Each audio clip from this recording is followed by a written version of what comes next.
If you've reached this point of the Anand Sahib, you've heard me say so many times that nothing is yours. No part of life belongs to you. And there are so many times when we listen to this and we can begin to feel a little bit deflated. And in this verse, the Guru shows us how we can see this as the ultimate gain in our life rather than the ultimate loss.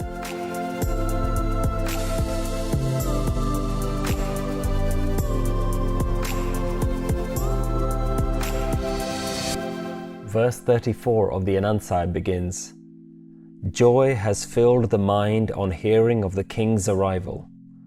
O friends, sing songs to welcome Hari. This home has become his palace. Sing praises of Hari at each moment, friends, so pain and sorrow cannot arise. Blessed is the day when you embrace the Guru's feet and your own husband is known. When the unstruck message is known through the Guru's word, we revel in the divine name and flavor of Hari. Says Naanak, the all-doing and all-controlling King himself has come to unite." In the previous verse, we heard all about how there is this divine light inside our body.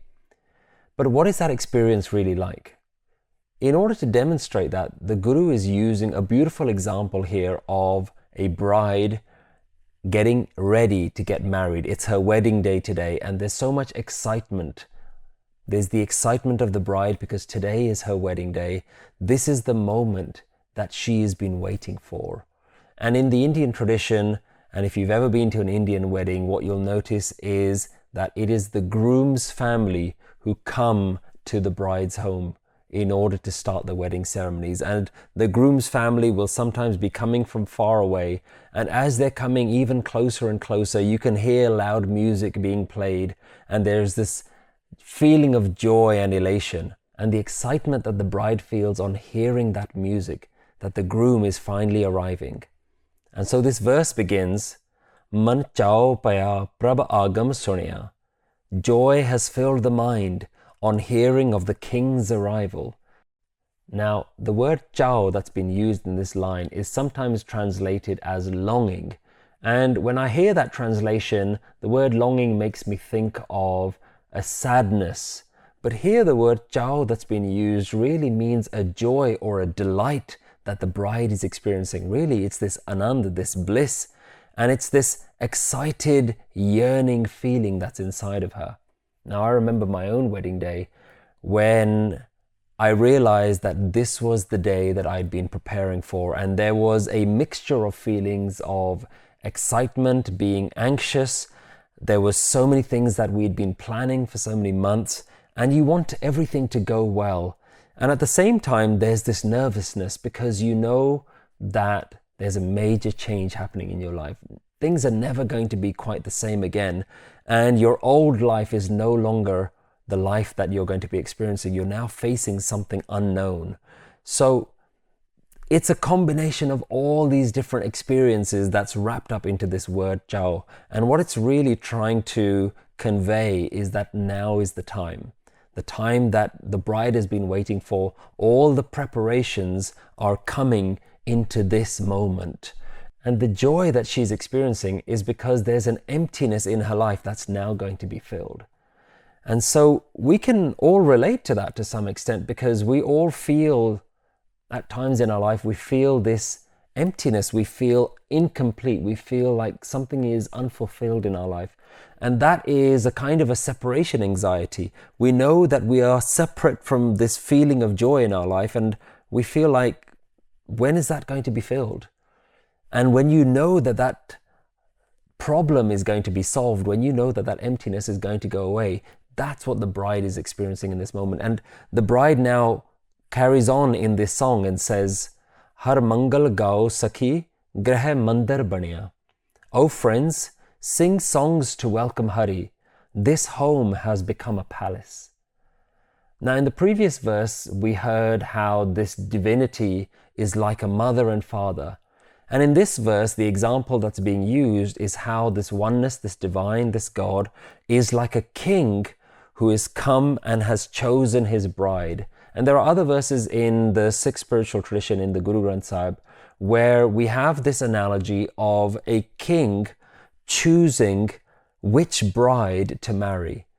The king is choosing which is the most beautiful bride, which is the one that is right for him. And in the same way, what it's trying to convey, this message, is that the divine chooses who is the one that is ready for it, who is the one that has made themselves ready. Now, we might think of these analogies and think that they sound a little bit chauvinistic, they sound crude, but it's really important to understand the underlying message. Don't get lost in these analogies. Remember, these analogies were singing to a specific people at a time where the culture and the tradition of what they were seeing was being reflected in the Guru's words. The Guru was using the culture and the traditions of the time and saying, well, you know how all these things that are happening? Well, this is the way to understand divinity using that example. So don't get lost in any ideas that you feel don't match with today's standards. Try and understand what's really happening underneath. So where we're talking about the divine being like a husband, it's really easy to fall into almost this kind of very modern feministic kind of thinking, and thinking that, you know what, well today we believe in inequality, and clearly the gurus are trying to show an inequality. They're trying to raise the status of men and lower the status of women, and that's really not what's going on here. The Guru is never really interested in anything to do with the body. The Guru is always interested in what's inside. That genderless spirit that's inside all of us is really what the Guru is trying to help you get out. And this doesn't really matter whether you're male or female, whether you're gay or straight. It's really not about those kind of relationships. It's about that relationship with that spirit that's inside you. And those of you who've listened to my Japji Sahib, you'll know that I actually cover in verse 32, I cover an analogy specifically around why the divine has been described as a husband. And there's a specific YouTube video where you can go and listen to that example. And it's called Why God is Like a Husband. And it's also on all of our various audio channels as well. So I definitely recommend you go and listen to that. It's called Why God is Like a Husband. So you get a little bit more of an understanding as to what this analogy is really talking about. Now, there's a really interesting question that is raised in this verse. Think about the analogy. The bride is feeling excited because the divine is coming to her home. Now, the question that I think is, well, hang on, is God already inside me, or is God something that has to come into me? Which one is it? Because we've heard this analogy in a different light this time. Now we're hearing about God coming to you, whereas all the previous verses are saying, well, it's already inside you. And in the same way, we sometimes have these kind of questions and feelings in our life.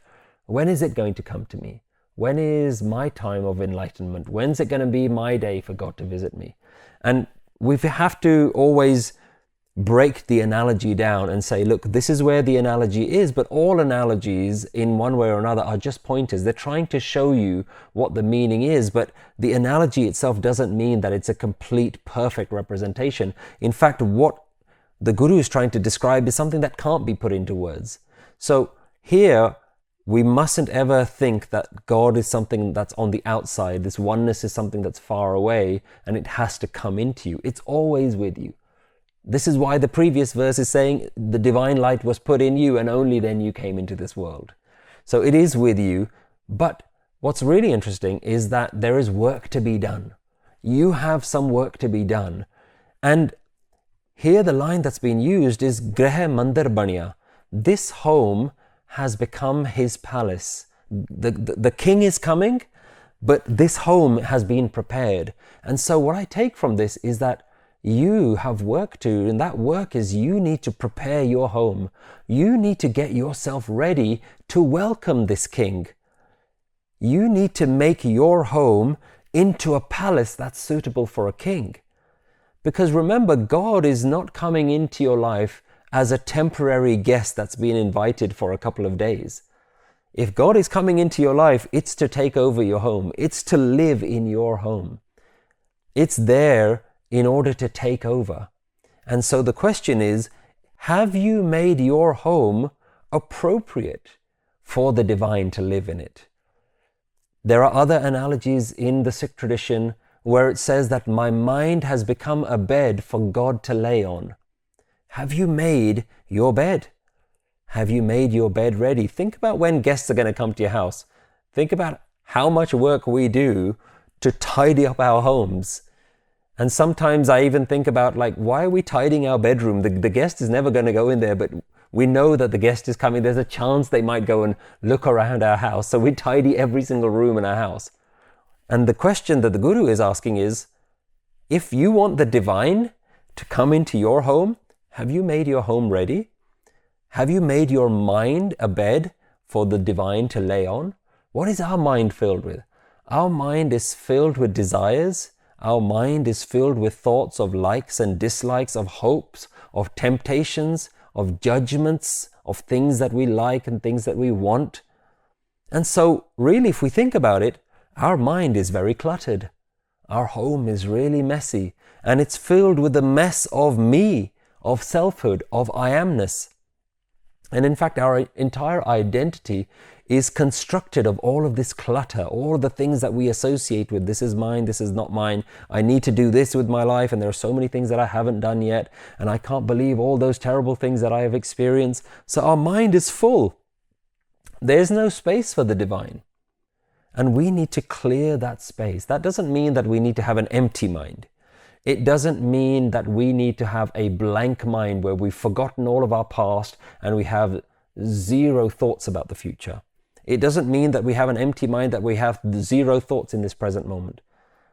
Because we're not talking about an empty house. When guests come to your house, you don't empty the house of all the furniture, you just tidy it all up. It's all still there. Everything in the house is still there. It's just all in its right place. You use the furniture, you use the things in your house the way they're meant to be used. You place them where they're meant to be placed. And in the same way, we're not talking about an empty mind. We're talking about a decluttered mind. And so the Guru is really trying to get us to understand that the bride who has prepared her home, who's made her home ready, is the one who is welcoming the divine. The bride who hasn't is not hearing that sound of the groom's music and the bridal celebrations. That's not happening because that bride hasn't prepared herself yet. So the question is, this is how you've understood yourself. You've understood yourself with all of your clutter. And the real question that you have to ask is not, when is the divine going to come into my home? The real question is, when am I going to clear the clutter? When are you going to leave this home? Because remember, the divine has to come to live in your home. When are you going to clear yourself out? When are you going to be ready to empty yourself from this home? In the Sikh tradition, we have this tradition of daily asking for an ardas. This ardas means that we are sending a message out to the universe and saying, "Oh universe, please make my life like this, more spiritual, so that I may get closer to you." And one thing that we ask in that is that get rid of our ego. What we're really asking for is daily, we're asking our minds, please get rid of this idea of me. Make my palace ready so that the king may come and sit on the throne. Even in the Sikh wedding tradition, there's a beautiful verse before the wedding ceremony starts. It's a verse written by Guru Arjan Dev Ji. And it says, Ustat ninda naanak ji, main hab vanjaye chhodya, hab kich tyagi. I have totally discarded praise and slander, O Nanak. I have forsaken and abandoned everything. Habbe sa kudave dithe, to palle tade lagi. I have seen all relationships are false, and so I have grasped hold the hem of your robe. And what this verse is really saying is, in order to get married, the first thing you need to do is to break your associations, your previous associations, your previous relationships. In the old Indian tradition, and still we see today all around the world, when the bride gets married, the bride and groom, they leave their parents' home. The bride certainly leaves her parents' home and either goes to live with the groom or they go and live in their new home. But you're leaving your old world behind. And so the question is, if you want to progress in your spiritual journeys, are you ready to leave certain things behind? Are you ready to tidy up and move on? And so what we're talking about is something really practical. Remember I said at the beginning of the last verse, now that we're coming to the end of the Anand Sahib, the Guru is starting to give really practical advice about this is how you do it. Guru spent the first 30 verses explaining what you need to understand. Now it's like, are you ready? Are you ready to make this step? It's not just about understanding. It's not even just about being able to talk about these concepts like I do all day. It's about, are you ready? Are you not just going to follow religious rules and practices and look like you know what you're doing, but are you making the mental changes that you need to do? Are you ready to declutter your mind of all of your likes and your dislikes? All these distinctions between opposites. Remember in the last verse we talk about opposites, about having friends and having enemies. Are you ready to declutter? Because until you're ready, you're not following the Guru's wisdom. Because the Guru, Gurmat, the Guru's wisdom, is all about a total and complete transformation of the human being. The Guru is not here to just give you temporary experiences of bliss. The Guru is here to completely transform your life. And so we're not just talking about concepts, but we're talking about a permanent remolding of the mind. And those who followed the Japji Sahib series will know that when we get towards the end of that, we talk about the 5 stages of spiritual progression. And one of them, the 3rd stage, is Saramkhand, which is all about the mind being remolded and being really worked upon, really being formed and molded into this perfect shape. And that's what we need to be doing with our mind. How do we do that? The Guru says time and time again, use the Guru's methodology. And what is the Guru's methodology? About singing songs of love and devotion. Song and love is the Guru's method to declutter the mind from the notion of self and prepare yourself to welcome that divine. So we're welcoming that oneness back into our home, because that is the true owner of this home. That is the true ruler of all of our lives. The verse continues with this idea of using song. Har gaa-o mangal nit sakhee-ay, sog dookh na vi-aapa-ay. Sing praises of Hari at each moment, friends, so pain and sorrow cannot arise. So the Guru is saying, sing songs, because think about the analogy of the bride again. She hears that the groom's family are coming, the groom is coming, she can hear that music on the streets. And she says to her friends, quick, come, the groom is coming. The day is starting. Let's sing songs to welcome that Hari. She gets all her friends and her family around and she says, let's start singing. Start singing to welcome the divine into your life. Welcome the divine into your eyes. Welcome the divine into your ears, into your tongue, and into your hearts, and into your thoughts. Welcome that. Sing those songs. That means that divine knows where is the bride's house. The divine also has to know, the groom also has to know which one is the bride's house. And when they can hear the bridal songs, they say that's the bride's house. So if God is waiting for us, then you have to ask the question, am I making it clear that I'm ready? Am I singing those songs so that the divine knows I'm ready? So the Guru is saying, get rid of all of these problems in your life. Get rid of all of the pains that we have in our life. And we've talked about in the previous verses, what are these pains? The pains are these opposites that we create. Likes and dislikes, wants and don't haves, what I have and what I don't have. All of these things, these are the pains. Desire is the ultimate pain, the dookh in our life. And the Guru is saying that you need to get rid of these things.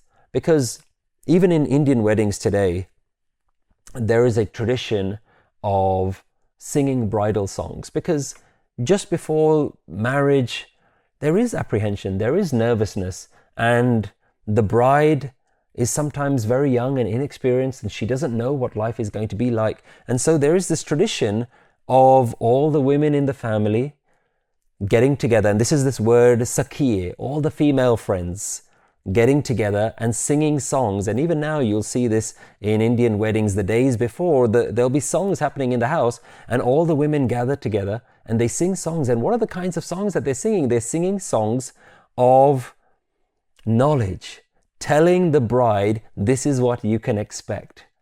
This is what your life is going to be like. So it's singing songs of advice, singing songs of joy and rejoicing, but it's also singing songs of warning you, beware of your mother-in-law, she's going to be like this. Beware of these problems. So this is the tradition that's already there, and it's such a rich culture. And the Guru uses all of the real life examples that are happening and things that we go through and saying, well, the divine is a bit like that as well. If you want to welcome that, if you want to get rid of all of your pain and sorrow and suffering and worries, then this is the song that you need to sing, and these are the words of advice that you need to follow. In verse 23, we heard something similar. Aavo Sikh Satguru ke pyare ho, gaa-o sachi bani. Come, disciples, the true Guru's beloveds, sing the eternal message. And in this verse we hear, Har gaa-o mangal nit sakhee-ay. Oh my sakhee, oh my friends, oh my female companions. Who are these female companions? Who are these friends? The friends are really the saints, the spiritual seekers. Who are we going to get advice from as to how to manage this divine coming into our home? We've seen in previous verses, Aao Sikh or Aao Sant, the spiritual seekers or the spiritual masters. Let us sing together. So here we're carrying on that idea of relying on the wisdom of other people who have also got married, who also have that life experience of what it's going to be like, and saying, let us sing more songs so that I can prepare myself mentally for this huge change that I need to have in my life.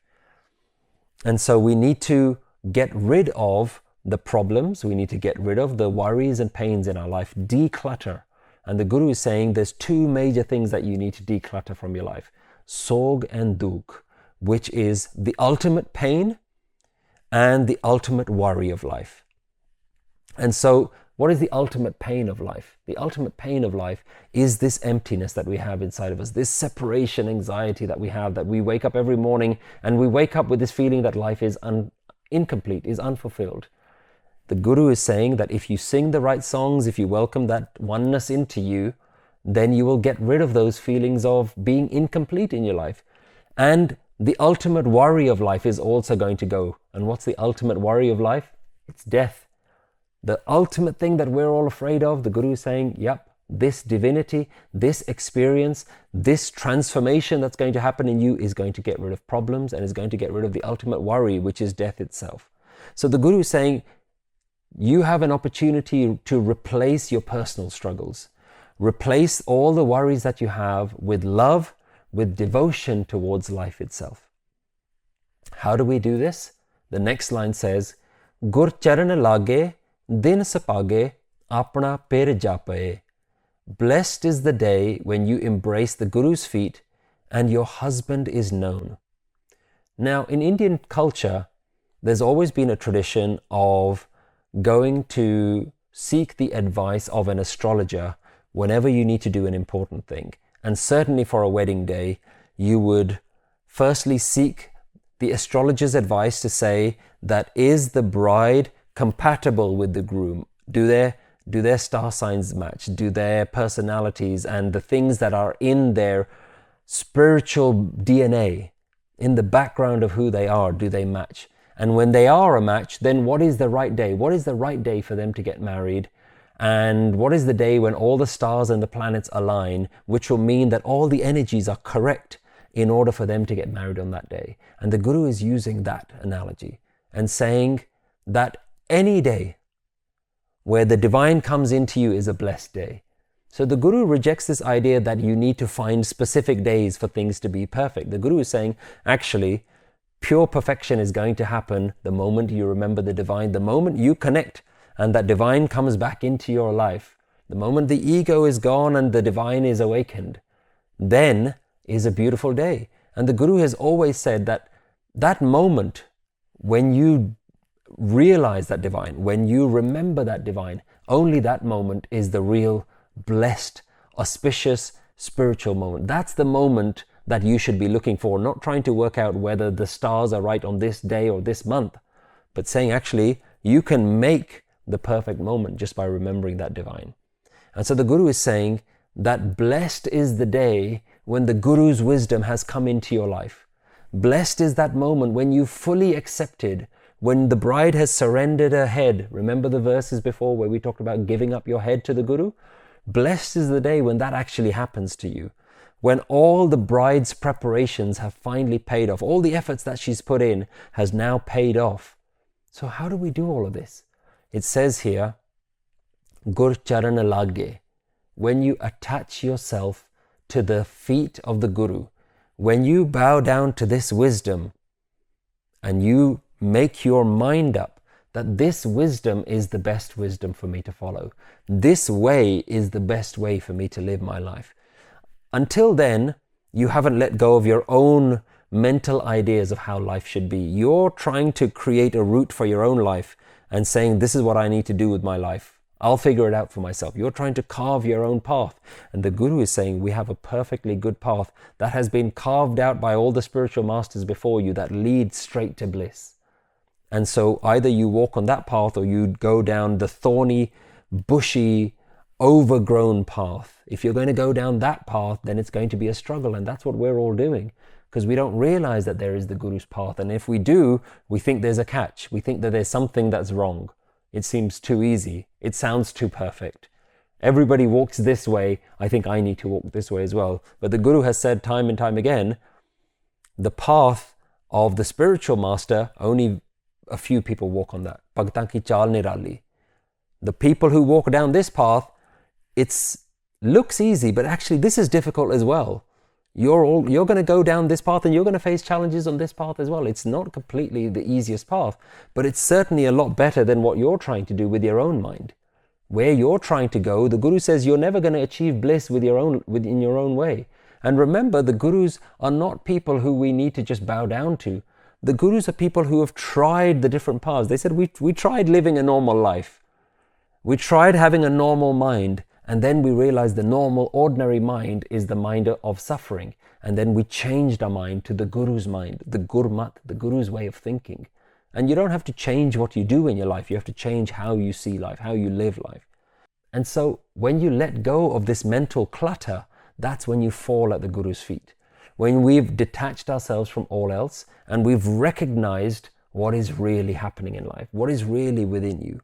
And this is where the word that the Guru has used is aapnaa pir jaap-ay. Your husband is known. Now remember, in Indian culture, certainly going back 50 years or more, the bride and groom would never actually meet until the wedding day. Now in today, that sounds so strange, so bizarre.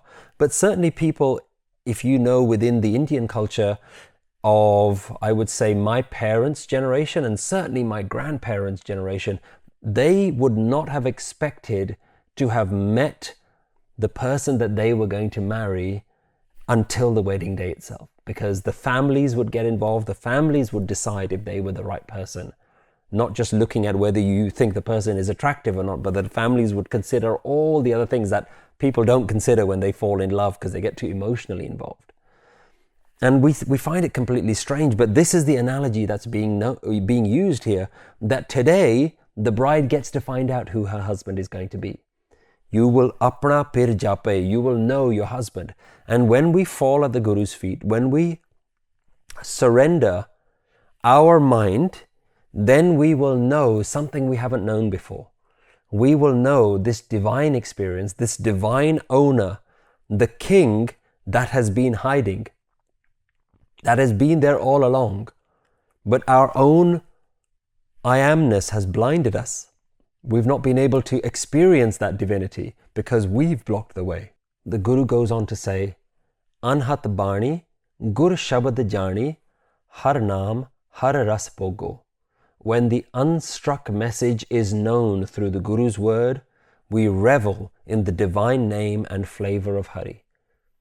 Now, Guru brings the whole analogy back, because at no point by using this analogy does the Guru want you to fall into the trap of thinking that there is something outside that is coming towards you. Because even though the Guru's used this analogy that the bride is excited that her groom is coming and she gets to know and she gets to feel all the excitement of the day, the Guru has said now, what we're talking about is not something external, but it is an internal thing. It is the anhat banee.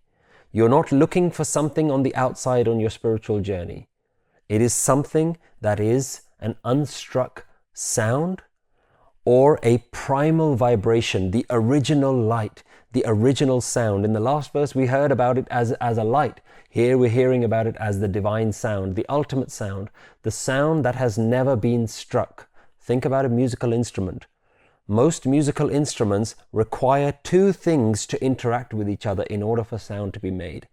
If you are beating a drum, then there is a stick and then there is the skin of the drum. There's a beater and there's the skin of the drum. And those two have to collide in order for sound to be made. If there is a stringed instrument, then there is either a beater or a plucker or your finger, and that has to strike the string itself. Even a wind instrument, there has to be the instrument and then there has to be someone or something that blows the wind into it. There's always two things that have to clash in order for sound to be made. But the Guru is saying, well, this is a sound also. The universal vibration is also sound. The primal energy of the universe is also like a sound, but it's a sound that's never been struck. It's an anhat. It's not been struck before. It is something that is always been there. And so the Guru is saying that there is something inside you. And in previous verses, we've heard this as anhat shabad or panch shabad. And these are all different ways of the Guru describing this divine experience as a sound. And it's something, a vibration that's always been inside you. Right back in verse number 5, we heard kahai naanak teh sukh hoa tit kar anhat baje. Says Nanak, peace occurs there in that home where the unstruck sound resounds. So we go back to this idea that there is a home, but now we're not talking about some king coming into your home. We're talking about a sound that has always been there inside you, that has never been born and will never die. It's always there. And peace is known where that sound is heard. When you come to hear that ultimate truth of what you are, when you come to know the ultimate vibration, light, sound, aliveness, experience, soul, call it whatever you want, when you come to experience that, when you have known what that is, remember the previous line is aapnaa phir jaap-ay. When you come to know that true husband that is sitting inside you already, that's when peace will be experienced. So how do we experience that? What are we talking about? What is this magic sound or light that's inside of us? Well, remember, in the previous example, we talked about the seeing rather than the seen. And here with the sound analogy, it's more like a presence. Think about, at any moment, there is a somethingness all around you. Let me clarify what I mean, because this can be very difficult to explain and put into words if you haven't experienced it. If you have, it's very easy to understand. That at every moment, there is something, a presence, a stillness, an aliveness, no matter where you are. No matter if there's anything else in the room or not, there is an aliveness, there is a presence, there is a somethingness, an isness that is always there. There is never nothingness. There is always something. Even in the Buddhist tradition where they talk about nothingness, they don't mean absolutely nothing. What they mean is no thingness. That you get to a point where there is no one particular thing. It is all just part of that one same thing. It is no particular thing. That is what nothingness means. So the isness, there is something that is always there. And right now, in this present moment, if you allow yourself, you can experience something is here. And for those of you who are not sure, you'll say, what is that something that's here? Am I looking for something? No. There is a presence to life itself. Life is present right now. It doesn't have to have a particular shape or form, or it is in every shape and in every form. So no matter what you're looking at, there is presence there. There is aliveness inside everything. There is a life force that is in everything and everyone. And that's the only real thing. And that's the silent vibration that's always there. But you just have to hear it. You have to tune yourself into it. You need to stop listening to the noise of the mind, turn that down and internalize and realize it's in me. And because I know it's in me, I can know that it's all around me as well. So it is something that is inside. The somethingness is always there on the outside. and the aliveness that's always there on the inside. That's what we're talking about. So we're talking about the subject and the object are both being the same thing. And I don't want to use too technical terminology because I don't want people to lose the train of thought. I don't want people to think, oh, well, this is going beyond my understanding. I hope I really try as much as possible to make things as clear so that you can follow and make sure that you're making it applicable to your life, because everything that we're talking about is about you and your life, no matter what your background is, no matter who you are. There is a somethingness always there around you, and there is an aliveness, a presence always inside you, and they're both the same thing. They're always there, and they're always the same thing. And so what we need to do is we need to still our wandering mind. We need to be still and come back into our own home. And we know that this presence is always there. It never leaves you. It's absolutely there all the time. You can't quite say what it is. You can't quite put your finger on it, but it's there. Somethingness is always there. And that somethingness is the root of all creation. The presence of life. Things may change in the world around you. Things even in your body and in your mind may change all the time. But this somethingness, this nowness, what Eckhart Tolle so beautifully calls the power of now, is always there. That's the one thing that is constant. So every tradition has tried in different ways to explain that there is a something that is always there. And the Guru is calling it here this anhat bani, this unstruck message, these words that are always there, that are not being spoken, but they're there, they're being spoken all the time. And so the Guru is saying, if you be still, if you know its presence, you will realize that it never leaves you. How do we connect with this though? It's fine to hear about it, but how do we connect with it? And the Guru is saying, through the Gur Shabad, through this eternal wisdom, through the Guru's Shabad, you can know the Anhad Shabad. Through the words of the Guru, you can know the ultimate word that is always being spoken, the divine word, the divine wisdom. In Christianity, it said first there was the Word. The Word was the first thing that was ever created. And the Word was God. The Word itself is that divine. And so it's the same analogy of the word, the sound, the light, the hukum, the flow, the presence, the nowness. All of those things are talking about the same experience. And if you want to know what this is, you must listen to the ones who know this. The Guru's Shabad, the ones who know this wisdom. Those ones can connect you. And don't get connected to the people, get connected to the wisdom, get connected to the message. So the Guru is saying, if you want to know God, know it through this wisdom, know it through the Guru's word. Embrace these words of the Guru, live them. If you want to know what consciousness is, if you want to know what the universal vibration is, you must know this wisdom. If you want to know what you are, if you want to know yourself, know it by listening to the wisdom and practicing and living the wisdom of these enlightened masters. Then, the Guru says, you will har naam, har ras bhogo. You will revel in the divine name and flavor of Hari. Because this wisdom will reveal something. It will reveal this subtle mystery of life that's always there, that's all around of you and right in front of you. And you will experience this Har Naam, this divine name. And here the Har Naam is being clarified as being the divine name is Har Ras, is euphoria, is this juice of life, is this beautiful fragrance of life, this bliss of life. And the Guru is saying that the bride will now see her husband everywhere. The bride will be in bliss because she can see her husband at all times and at all places, because her husband has finally come into her home. And the last line the Guru says, Kahai naanak parabh aap mili-aa karan karan jogo. Says Nanak, the all-doing and all-controlling King himself has come to unite.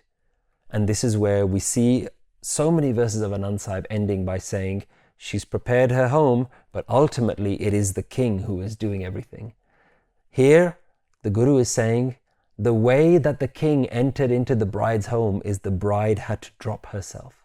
She had to drop this understanding that I am doing anything. And so all of the efforts that you thought you were doing in spirituality, ultimately when you connect, you realize, oh, they were not my efforts. The divine was doing that effort for me, because the divine has always been doing everything. It is in all places and it is doing all things. And in this line, it is being described as the karan, the actions and the doer of all actions, the cause of all actions of our life. This is what this divine being is. And when that divine being, that parabh aap mili-aa, when that divinity came himself into my home, that's when I connected with it. That's when I realized that you were doing it all along. And in our life, the Guru is trying to give us this one final message here in this verse. The Guru is saying, it is the doer of everything. But our ego has made us believe that we are doing it. And when we are in our ego, we cannot experience that divine. The bride and the husband have been separated. As soon as we realize the divine, our ego is dropped and the bride and the groom are back. They're united once again. The wedding has happened. And so now you get replaced. When the divine has come, you have been replaced. You have been dethroned and your palace has become his. The divine has taken his rightful place into your hearts and into your mind. And now the bride is in ultimate and supreme anand and bliss. Answer the following questions either by writing them down or discussing them in your groups. What do you understand by making your home into God's palace? What mental clutter do you experience on a daily basis? Which of your associations, both likes and dislikes, would you struggle to let go of? How can you see oneness as the doer of your own actions?